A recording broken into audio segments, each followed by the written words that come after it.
Salut à tous, c'est Marie Dupont. Bienvenue sur ma chaîne dédiée à la propreté, l'élimination des taches, le nettoyage et l'ordre dans la maison. N'oubliez pas de vous abonner à ma chaîne. Continuez à regarder pour découvrir nos astuces du jour. C'est parti. La tradition chrétienne veut que l'on fasse le ménage le jeudi saint. À quoi cette tradition est-elle liée et doit-on laisser toutes les tâches ménagères pour ce jour-là? Existe-t-il des moyens de mettre discrètement de l'ordre dans la maison afin de ne pas charger le jeudi saint de travaux de nettoyage? Signification du jeudi saint. Le jeudi propre n'existe pas en tant que jour férié, mais il est étroitement lié à la tradition de Pâques. 3 jours avant Pâques, il était de coutume de se laver les pieds avant le repas du soir. Cette opération était généralement effectuée par les serviteurs. En ce jeudi historique, dont l'Église chrétienne se souvient chaque année, le Christ lave les pieds de ses disciples en signe d'humilité. Et comme exemple de respect et d'amour les uns pour les autres. Le jeudi saint est appelé jeudi propre, car il est de tradition de se baigner avant l'aube, puis de communier et de commencer, là. Conscience tranquille, les préparatifs de la lumineuse fête de Pâques. Tableau, jeudi saint, en quelle année, quel jour? Comme vous le savez, Pâques tombe le premier dimanche après la première nouvelle lune de printemps. Le jeudi saint de la semaine sainte a lieu une fois par an, à la fin du grand carême, 3 jours avant la fête de Pâques. Par conséquent, le jeudi saint a lieu chaque année à une date différente. 2022 le jeudi saint tombe le 21 avril.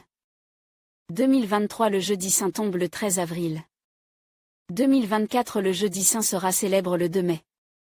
2025 le jeudi de la Saint-Jean tombera le 17 avril. Tradition et coutume, que faire le jeudi saint? Au cours de l'existence du christianisme, une tradition s'est développée pour le jeudi saint, celle de se baigner avant l'aube. Cette ablution permet de laver symboliquement tous les péchés accumulés au cours de l'année. Cependant, pour les croyants, une simple ablution ne suffit pas. Le jeudi saint, la procédure matinale obligatoire pour eux est la confession et la communion au temple. Ensuite, lors de l'office du soir au temple, il faut assister à la lecture des 12 évangiles. Après les matines du vendredi saint, il est de coutume de ramener chez soi un cierge d'église allume. Dans le christianisme, on considérait qu'il est plus important de nettoyer son âme le jeudi saint que son corps et sa maison. Par conséquent, étant donné que le jeudi saint, il est nécessaire de se rendre au temple 2 fois par jour, il ne faut pas laisser tout le nettoyage pour ce jour-là, mais seulement terminer les choses qui sont particulièrement nécessaires. En outre, le jeudi précédent Pâques, on teint les œufs et on prépare le culichi de Pâques.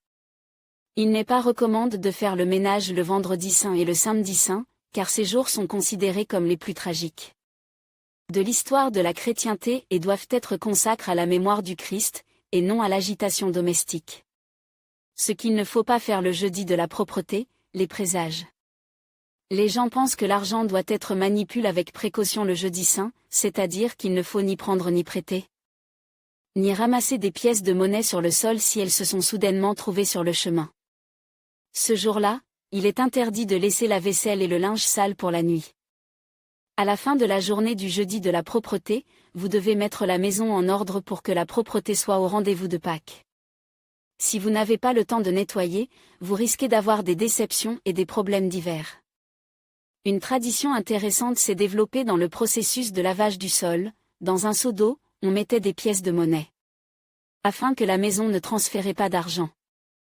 En outre, ce jour-là, le sol était lave depuis le seuil jusqu'à l'angle le plus éloigné de la pisse. Nettoyage de la maison avant Pâques. Pour effectuer rapidement un grand ménage avant Pâques, vous devez vous y prendre à l'avance, établir un plan d'action, repartir les tâches avec les autres colocataires, et préparer tous les appareils et détergents nécessaires. Voici une liste approximative de ce dont vous pourriez avoir besoin pour faire le ménage: un aspirateur, une serpillière et un seau. Tout usage, un chiffon en microfibre, des éponges, des détergents et des produits de nettoyage de différentes concentrations, gants en caoutchouc. Préparation et rangement des affaires d'hiver. Le printemps est le moment où les affaires d'hiver sont rangées. Avant de les ranger dans des armoires ou des tiroirs pour toute la période estivale, vous devez les préparer correctement. La préparation comprend les éléments suivants: Les affaires d'hiver doivent être passées en revue et il faut déterminer celles qui ne sont plus utiles. Les affaires d'enfants devenus petites, ainsi que celles qui sont usées ou simplement ennuyeuses, doivent être retirées de la maison. Avant de ranger les vêtements d'hiver, il faut vérifier que les poches ne contiennent pas d'objets comestibles. Il n'est pas très agréable que quelque chose moisisse, sèche ou disparaisse dans ces poches. Ce n'est pas une bonne idée de stocker des vêtements d'hiver sales en été. Ils doivent être nettoyés ou nettoyés à sec, bien sèches, repassés et emballés dans des housses spéciales. Il est préférable d'effectuer les petites réparations au printemps plutôt que de se précipiter juste avant de porter le vêtement. Coudre les boutons, recoudre les trous ou un cintre qui s'est détaché, fixer une patte sur une fermeture à glissière. Les vêtements en laine et en fourrure doivent être traités avec des produits anti-mites et anti-insectes. Comment nettoyer les vitres sans trace? Un geste aussi simple que le lavage des vitres et des miroirs à ses propres nuances. Des moyens mal choisis peuvent entraîner le brouillage des vitres, l'apparition de stries et de dépôts.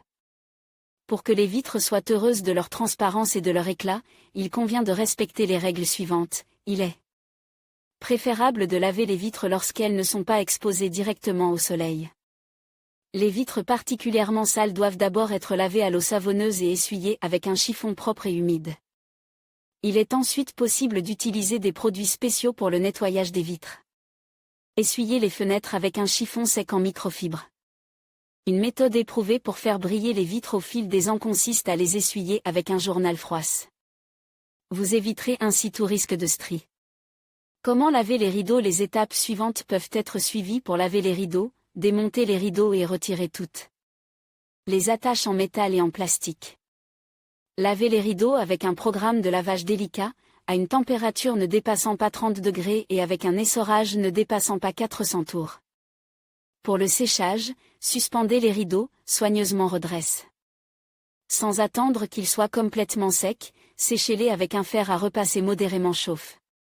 Accrochez les rideaux à leur place, en ayant préalablement lavé les fenêtres. Comment laver le réfrigérateur? Avant de commencer à laver le réfrigérateur, il faut le vider de son contenu. Pour éviter que les produits ne se réchauffent, il convient de les mettre dans un sac thermos ou de les placer dans une bassinée. De les recouvrir d'une couverture. Retirez toutes les parties amovibles, lavez-les et séchez-les. Lavez les surfaces internes du réfrigérateur avec du détergent et essuyez-les avec un chiffon imbibe d'une solution vinaigrée. Important, les joints doivent être soigneusement lavés à l'aide d'une brosse et sèche, vous pouvez les huiler pour les rendre plus souples. Un ordre parfait. Les ménagères qui ont mis en place une règle de nettoyage régulier de la maison ne consacrent pas la majeure partie du week-end au nettoyage général. Pour commencer le nettoyage de Pâques, vous devez décider par où commencer. Il est beaucoup plus facile de maintenir l'appartement en état de propreté que de s'écrouler après un grand nettoyage. Cette méthode de mise en ordre de la maison permet d'éliminer l'accumulation et la procrastination. Pour maintenir un ordre parfait dans la maison, vous devez suivre les conseils suivants. Ne rangez pas les vêtements que vous n'avez pas portés pendant plus d'un an. Il en va de même pour les appareils ménagers, les gadgets et les supports papier. Il n'est pas nécessaire d'utiliser l'espace libre au sol pour stocker temporairement divers objets. En règle générale, ce type d'installation a tendance à prendre rapidement de l'ampleur. Si vous prenez l'habitude de ranger les objets à leur place au fur et à mesure que vous vous déplacez dans l'appartement, l'ordre sera maintenu comme s'il allait de soi. Des systèmes de rangement bien pensés éviteront l'encombrement de l'appartement. Les gestes machinaux sont à proscrire.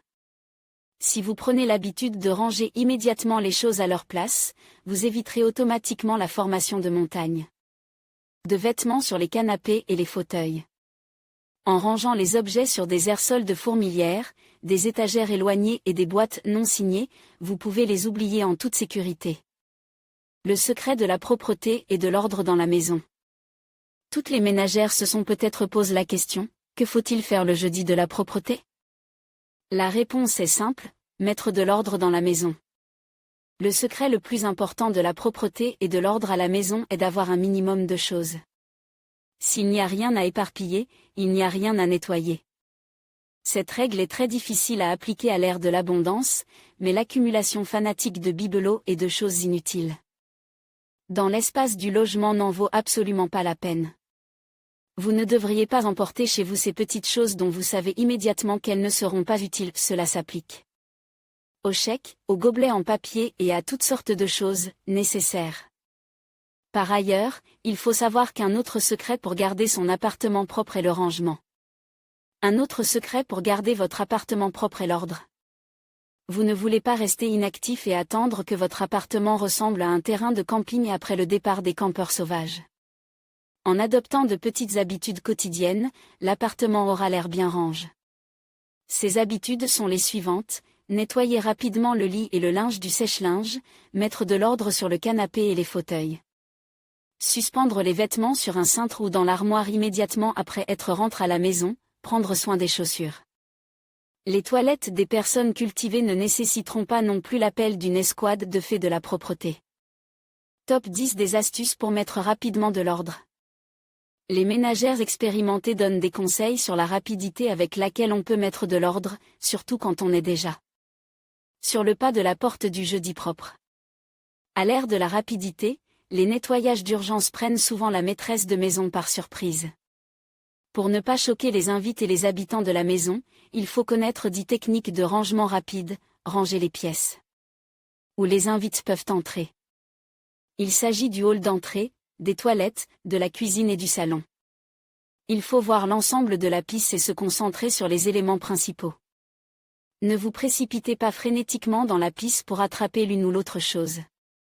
Une fois que vous vous êtes attaqué à un type d'objet, vous devez le terminer et passer au suivant. Ne vous souciez pas de nettoyer et de mettre de l'ordre dans tout ce qui n'est pas important pour le moment. Le linge et les effets personnels doivent être rangés dans les armoires. Lorsque vous commencez à nettoyer, vous pouvez mettre de la musique rythmée. N'oubliez pas d'éteindre l'ordinateur et les jeux. Ne commencez pas à faire le ménage l'estomac vide. Il est nécessaire de prendre un léger encas pour garder de l'énergie. Vous devez vous procurer tous les outils de nettoyage, les détergents et les chiffons. Pendant la saison chaude, il faut ouvrir les fenêtres et les volets. Pendant la saison froide, il faut aérer, laisser entrer l'air frais dans la pièce. Cela donnera à la pièce une sensation de fraîcheur après le nettoyage. Toutes les choses inutiles et les déchets doivent être jetés sans regret dans un grand sac à ordures et sortis sans regarder dedans. S'il y a de la vaisselle sale dans les pièces, vous devez la passer en revue, la recueillir dans une bassine et l'apporter à la cuisine. Commencez à laver la vaisselle lorsqu'elle est rassemblée dans l'évier. La même manipulation doit être faite avec le linge sale, envoyez-le à la blanchisserie. Enfin, il est nécessaire d'essuyer la poussière, de passer l'aspirateur et de laver le sol. Si les membres de la famille sont impliqués, l'ensemble du travail peut être réalisé en quelques dizaines de minutes. Si vous n'avez que vos propres mains, vous pouvez gagner beaucoup de temps en organisant correctement le travail. Le jeudi de la propreté est proche, et en sachant exactement ce qu'il faut faire, vous pouvez vous acquitter de toutes les tâches sans trop d'encombre.